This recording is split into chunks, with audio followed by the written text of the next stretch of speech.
Législative 2023 et discrimination positive. Les femmes face à leur destin, elles se mettent déjà en ordre de bataille pour se faire représenter valablement sur les listes. Quel combat mènent-elles en leur sein pour aller à la conquête de l'électorat? La question était au cœur de l'entretien de ce dimanche avec Alimatou Badarou, coordonnatrice nationale de l'Organisation des femmes du Bloc républicain. Je crois que le législateur a vu juste.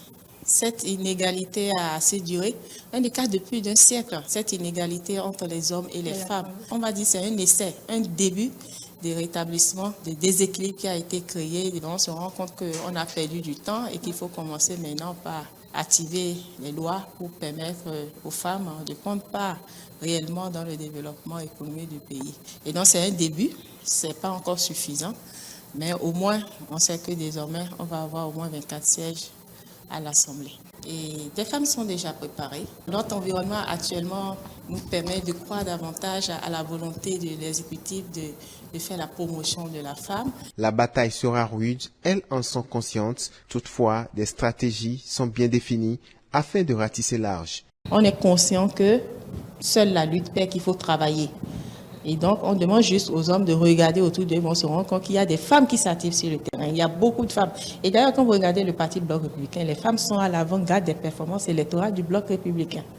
Vous voyez, nous avons des organisations de femmes dans toutes les circonscriptions électorales. Nous avons des organisations de femmes dans les bureaux de quartier et de ville qui sont prêtes pour mouiller le maillot pour le parti Bloc républicain. Et c'est l'occasion pour moi, une fois encore, de saluer son Excellence le président Patrice Talon qui a vu juste en faisant le choix d'une femme comme vice-présidente de la République. Alors, je peux dire que là, nous avons atteint un niveau que nous n'avons jamais atteint et qu'il n'est pas question pour nous de perdre ce niveau-là. On est complémentaires. C'est vrai qu'on a souhaité beaucoup l'émancipation de la femme, pas parce qu'on veut tenir la tête aux hommes, non, pas du tout. Nous avons souhaité l'émancipation de la femme pour aider les hommes. À environ 10 mois des élections législatives de 2023, l'arsenal de préparation de ces élections est déjà opérationnel. Boukari Abou-Soulé, c'est le nom du nouveau directeur général des élections après la réforme politique qui consacre l'existence désormais de la DGE. Sur le duel, les invités ont donné leur appréciation sur la nouvelle configuration de l'équipe, même si des doutes subsistent encore par endroits. C'est une très bonne nouvelle d'avoir une direction générale des élections. C'est une nouvelle un peu plus préoccupante que d'avoir à ce poste pour la première fois quelqu'un qui est membre fondateur d'un des partis politiques du chef de l'État. Qu'il vous souvienne que nous avions une Sénat composée comme elle était composée et actuellement c'est une Sénat à 2 grands organes. Donc de ce point de vue-là, c'est une bonne chose. Pour la nation, que nous ayons des structures relativement correctes, mais l'inquiétude, c'est qu'il n'y a que ces 2 forces présentes à l'Assemblée nationale qui gouvernent complètement les élections. On verra bien ce que les choses vont donner avec le temps. Je crois que l'opposition a aussi un représentant qui a été désigné par le chef de file de l'opposition et qui siège. Par ailleurs, je voudrais quand même qu'on constate qu'on ne peut travailler qu'avec des Béninois et que ceux qui sont là sont quand même des Béninois qui ont à cœur d'un meilleur avenir pour ce pays et qui ne vont pas s'amuser avec cette mission-là pour plaire à une formation politique ou à un homme public. Ce qui devait être leur leitmotiv, c'est vous m'avez désigné, et puis cette fois-ci ils sont désignés, je ne vous reconnais plus.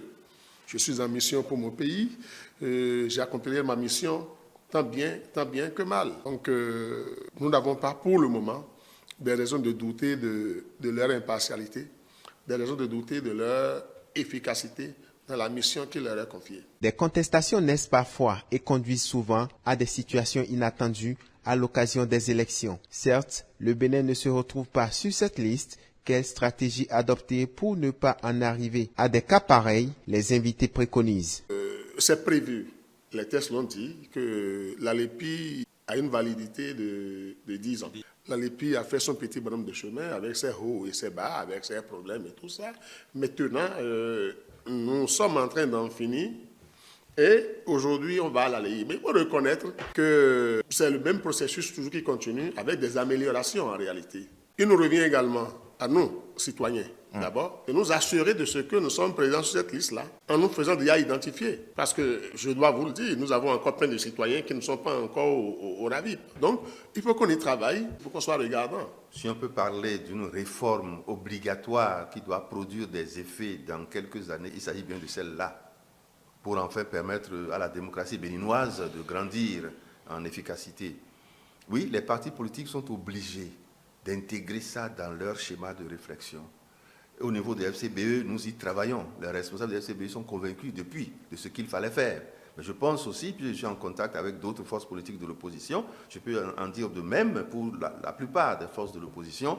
Je les invite à prendre vraiment conscience de ce travail-là et de le faire. Sinon, c'est nous seuls de l'opposition qui aurons nos yeux pour pleurer. Le plateau de l'hebdo des éditorialistes a reçu, comme à son habitude, plusieurs confrères de la place. Au nombre des sujets abordés figure la question de la célébration de la Journée internationale de la femme, édition 2022. Quelle contribution pour l'atteinte des objectifs du développement durable? Je pense que l'égalité, là, nous n'allons pas pouvoir véritablement l'atteindre d'ici 2030 tel que voilà, les ODD la voudraient. Sincèrement, est-ce qu'il ne faut pas s'arrêter pour faire le diagnostic, pour voir à quel niveau nous sommes, à quel pourcentage nous sommes et qu'est-ce qu'il faut faire pour véritablement arriver à cette égalité. Il ne suffit pas chaque année de parité et voilà. Et ça se fait de telle sorte que chaque 8 mars, on constate des festivités un peu partout où ce sont ces femmes-là qui restent devant pour la célébration. Il ne reste qu'à la femme elle-même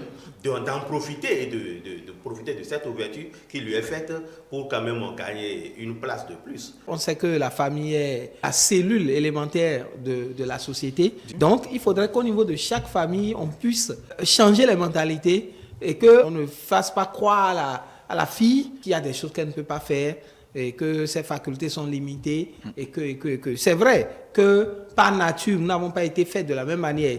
Mais dans la pratique, même si cette égalité ne peut pas être totalement égalitaire, il y a quand même que dans beaucoup de secteurs, cette égalité est bel et bien possible et d'ailleurs se ressent. Au cours de cette émission, les analystes se sont également prononcés sur la proposition du changement ou non de l'équipe nationale du Bénin.